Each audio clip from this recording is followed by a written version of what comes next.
Salut, vous êtes le bienvenu. Dans cette vidéo, on va présenter l'ajout d'une fonctionnalité de jeu à travers l'application Construct 2. Présenté par AloloCM, votre tuteur dans cette chaîne.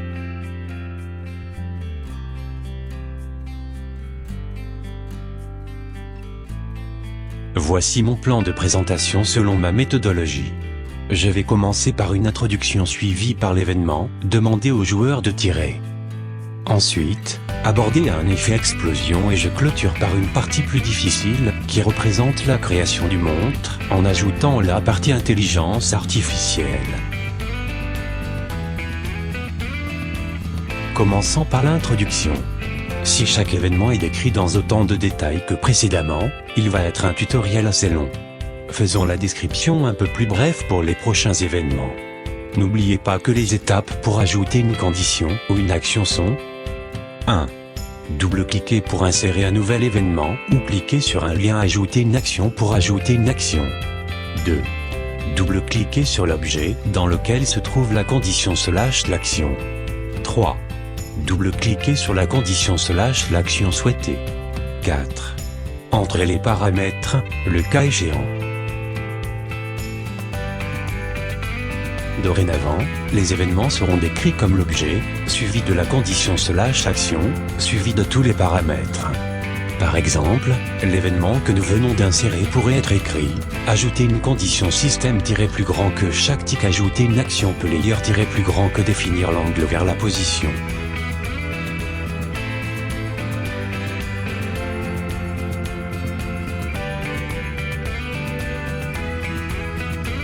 Le X devient nommé mouse.x, et le Y nommé mouse.y. Passant à l'événement tirer un joueur. Quand le joueur clique sur l'objet player, celui-ci devrait tirer une balle. Cela peut être fait à l'aide de l'action spawnant object de l'objet player, joueur, qui crée une nouvelle instance d'un objet à la même position et angle qu'un objet référent. Le comporteur ambulé, movement que nous avons ajouté plus tôt le fera ensuite voler / avancer vers l'avant. Faites l'événement suivant.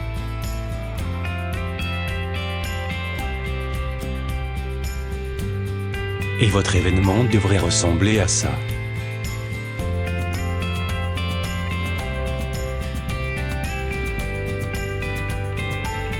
Si vous exécutez le jeu, vous remarquerez que les balles partent du milieu du corps du joueur plutôt que du bout de son arme. Corrigeons cela en ajoutant un image point au bout de l'arme, un image point, et juste une position dans l'image, depuis laquelle vous pouvez créer / placer des objets. Faites un clic droit sur l'objet joueur dans la barre de projet, éditez les animations. Comme montre l'image ci-dessous. Troisième partie est celle de création d'effets d'explosion. Pour l'explication, exécutez le jeu et essayez de tirer sur un monstre. Oups, l'explosion a une grosse bordure noire. Voir l'image à droite. Maintenant, la correction de l'image se fait par cliquer sur l'objet explosion, dans la barre d'objet en bas à droite. Les propriétés de l'objet apparaissent dans la barre des propriétés à gauche. En bas, sélectionnez la valeur additive de la propriété blanc mode. Et le résultat obtenu dans l'image à gauche. Plutôt à droite. Je veux savoir est-ce que vous êtes encore concentré ou non. La dernière partie porte le nom « Monstre plus malin ». Pour l'instant, les monstres se promènent vers l'extérieur du layout sur la droite. Rendons-les un peu plus intéressants. Tout d'abord, donnons-leur un angle aléatoire au départ.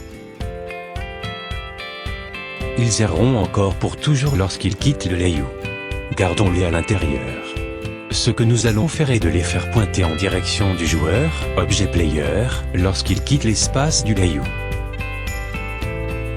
Cela permet deux choses, il reste toujours dans le layout, et si le joueur ne se déplace pas, les monstres iront directement sur lui.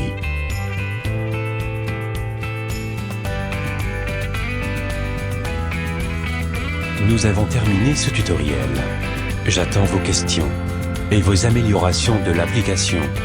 Merci pour votre attention.